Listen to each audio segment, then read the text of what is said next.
El misterio de Curly Howard es peor de lo que pensábamos. Curly Howard nació, Jerome Lester Horwitz, el 22 de octubre de 1903, vino al mundo en la ciudad de Nueva York, un lugar bullicioso que albergaba a millones de inmigrantes que intentaban encontrar oportunidades y estabilidad en Estados Unidos. Nació de Jenny Gorovitz y Solomon Horwitz, quienes formaban parte de la comunidad judía inmigrante. Sus padres trabajaron duro para criar a sus hijos y mantenerlos en una época en que la vida a menudo era difícil para las familias de clase trabajadora. Curly fue el menor de los 5 hijos del hogar, lo que significaba que era a la vez el más mimado y el más protegido entre los hermanos. Su familia trazó sus raíces hasta la ascendencia judía lituana, llevando consigo ricas tradiciones, idioma y cultura del viejo mundo que se mezclaron con su nueva vida en Estados Unidos. Debido a que era el más joven, su familia desarrolló un fuerte afecto por él. Sus hermanos le dieron el apodo de Babe, un término de cariño que lo siguió durante sus primeros años.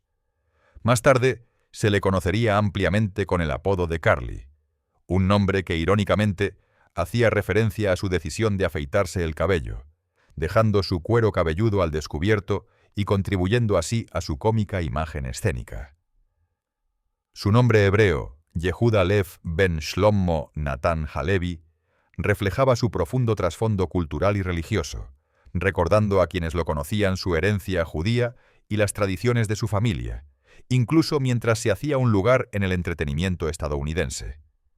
Al crecer, Carly era, según todos los relatos, un niño tranquilo y gentil, bastante diferente del personaje ruidoso y alocado que luego interpretaría en la pantalla.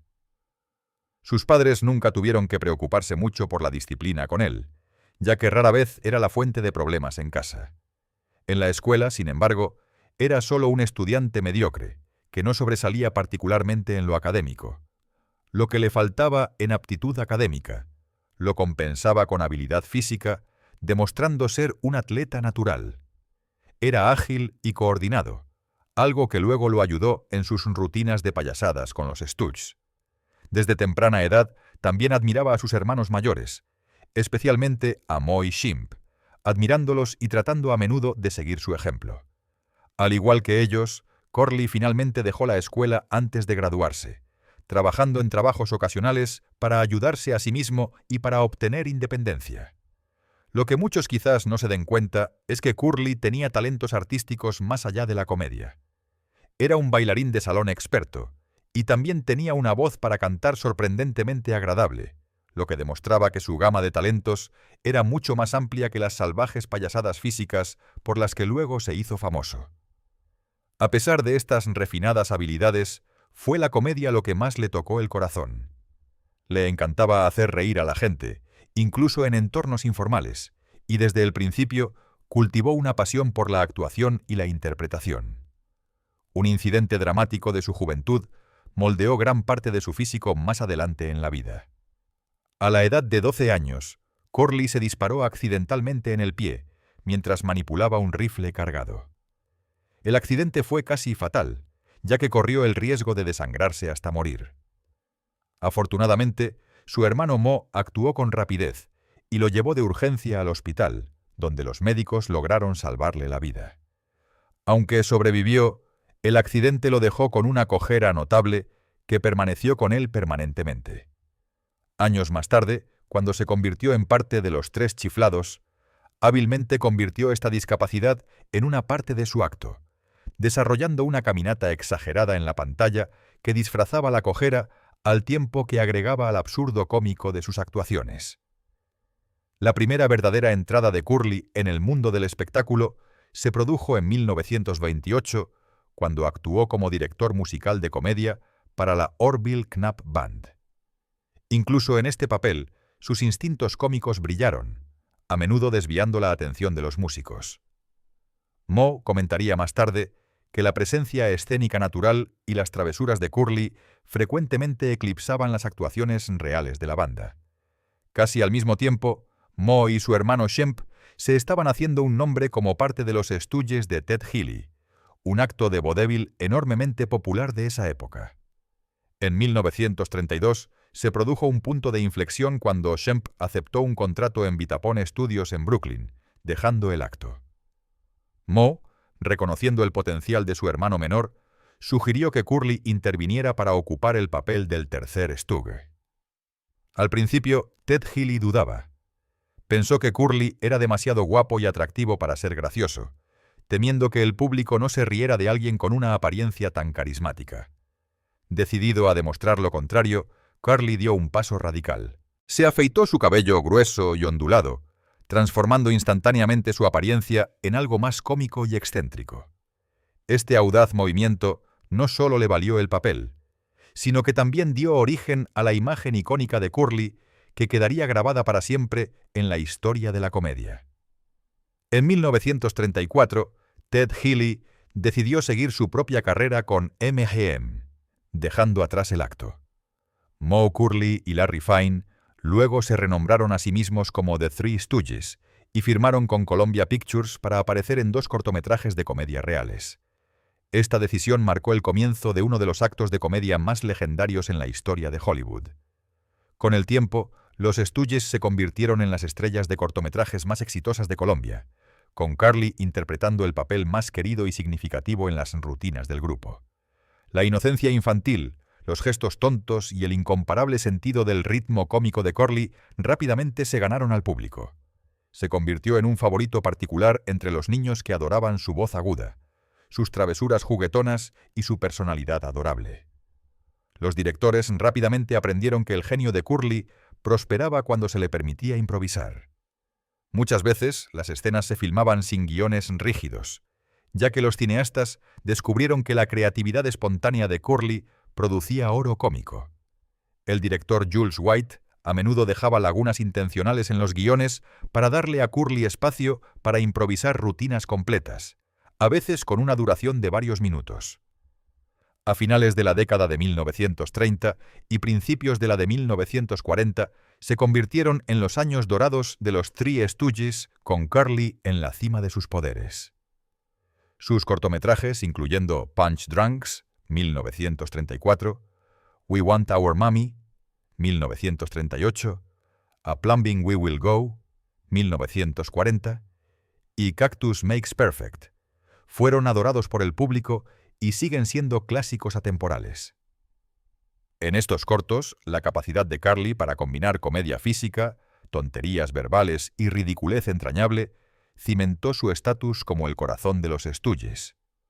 Su hermano Moe reveló una vez que si Curly olvidaba sus líneas durante el rodaje, los directores rara vez detenían las cámaras. En cambio, a Curly se le daba la libertad de improvisar a través del momento, a menudo convirtiendo los errores en algunas de las escenas más divertidas. Sus reacciones únicas, expresiones faciales y travesuras inventivas se volvieron tan integrales al acto que incluso después de que Curly se vio obligado a dejar a los Stooges debido a una enfermedad, su estilo fue imitado por los demás en tributo a su influencia duradera. La vida personal de Curly Howard fue compleja, marcada por una serie de matrimonios y relaciones que reflejaban tanto su búsqueda de estabilidad como las dificultades que enfrentó como un artista querido pero problemático.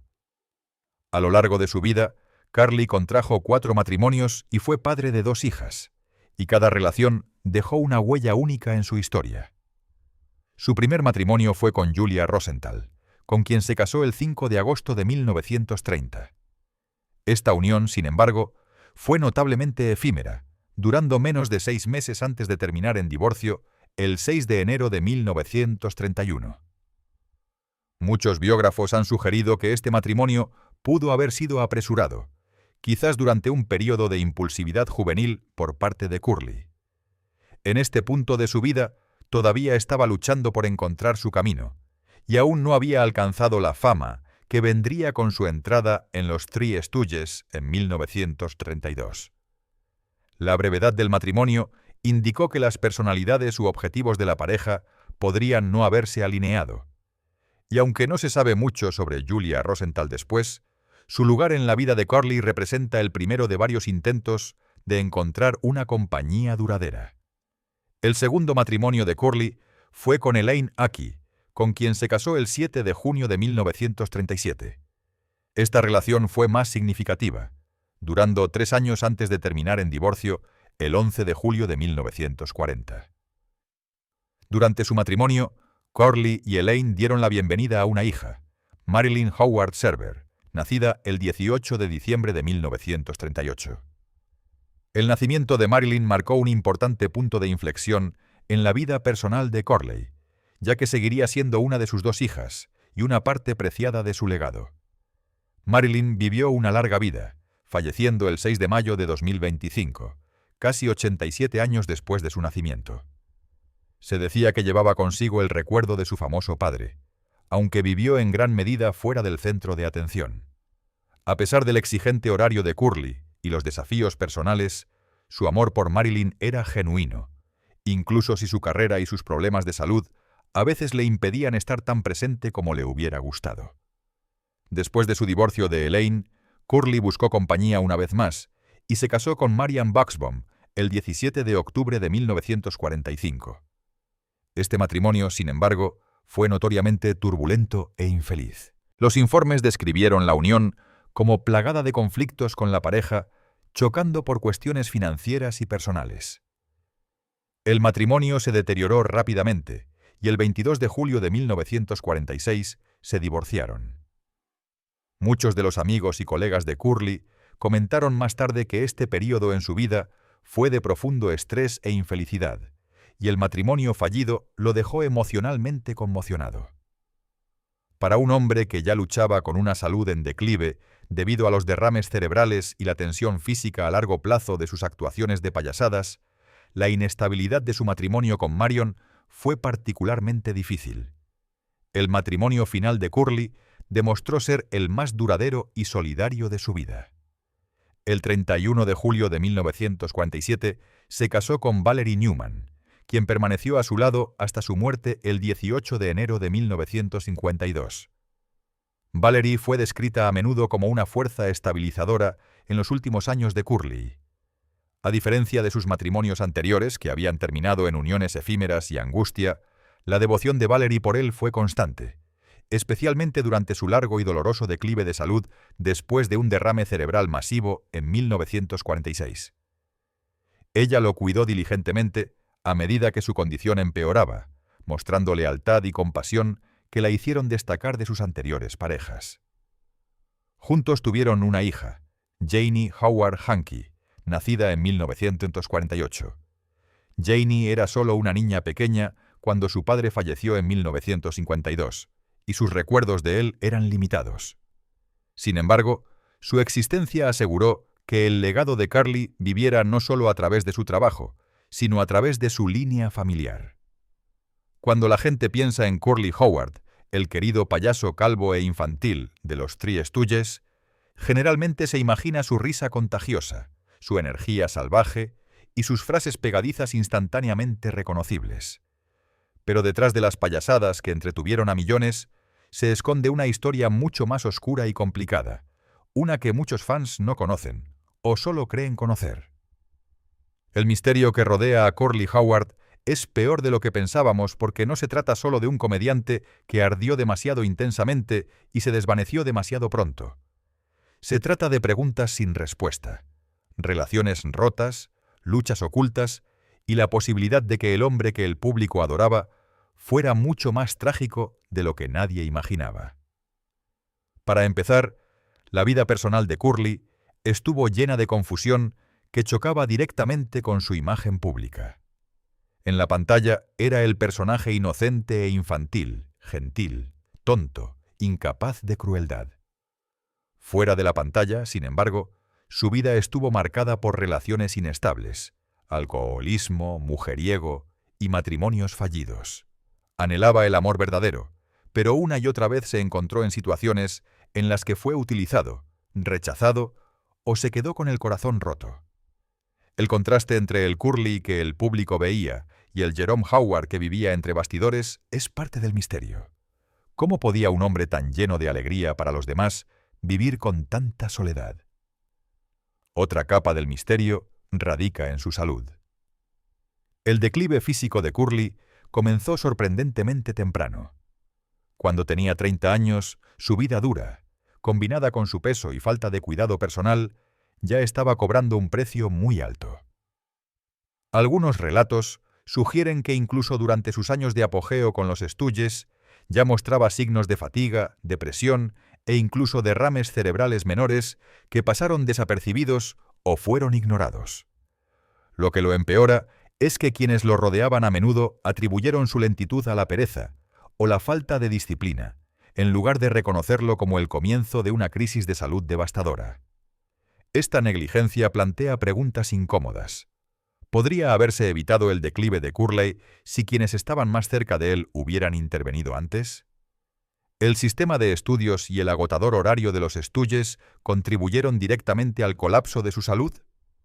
Las circunstancias de sus últimos años añaden otra dimensión escalofriante. Después de su derrame cerebral mayor en 1946, Curly se convirtió en una sombra de sí mismo. Una vez que fue el alma de la fiesta, quedó debilitado, incapaz de actuar y dependiente de otros para su cuidado. Si bien Mo, su hermano, hizo todo lo posible para apoyarlo, muchos creían que Curly estaba aislado del mundo que más amaba, el mundo del espectáculo. Su declive no fue solo físico, sino emocional, al ver cómo su carrera se desvanecía y su identidad como el payaso amado se desvanecía. El misterio aquí no se trata solo de su enfermedad, sino de lo olvidado que estaba en la misma industria que ayudó a construir. Luego están las preguntas sin respuesta sobre su legado. ¿Por qué un hombre que fue posiblemente el corazón y el alma de los Three Stooges terminó siendo uno de los menos recordados en términos de reconocimiento serio de Hollywood? Si bien los fans lo adoran, la industria del entretenimiento ha tardado más en honrar sus contribuciones con la misma reverencia que han dado a otras leyendas de la comedia. ¿Fue esta negligencia debido a su muerte temprana o porque la dolorosa verdad de sus luchas personales hizo que Hollywood se sintiera incómodo al celebrarlo por completo? Finalmente, la parte más oscura del misterio de Curly Howard es lo que revela sobre la fama misma. Curly dio a su público risas, alegría e inolvidables momentos de pura tontería. Pero a cambio, su propia vida se convirtió en una de sufrimiento con poca de la felicidad que proyectaba. Plantea la inquietante idea de que a veces las personas que nos hacen reír más son las que esconden el dolor más profundo. El misterio de Curly no se trata solo de preguntas sin respuesta en su biografía. Se trata de la naturaleza misma de la celebridad y de cómo la sociedad consume a sus comediantes sin ver completamente el costo. Cuanto más profundizamos en la vida de Curly Howard, más trágica se vuelve. No era solo un payaso. Era un ser humano frágil, cuyas luchas fueron oscurecidas por la risa que creó. Y el misterio, ¿por qué su vida se desmoronó tan rápidamente? ¿Por qué no fue mejor atendido? ¿Por qué su legado no ha sido honrado más plenamente? Sigue siendo peor de lo que pensábamos.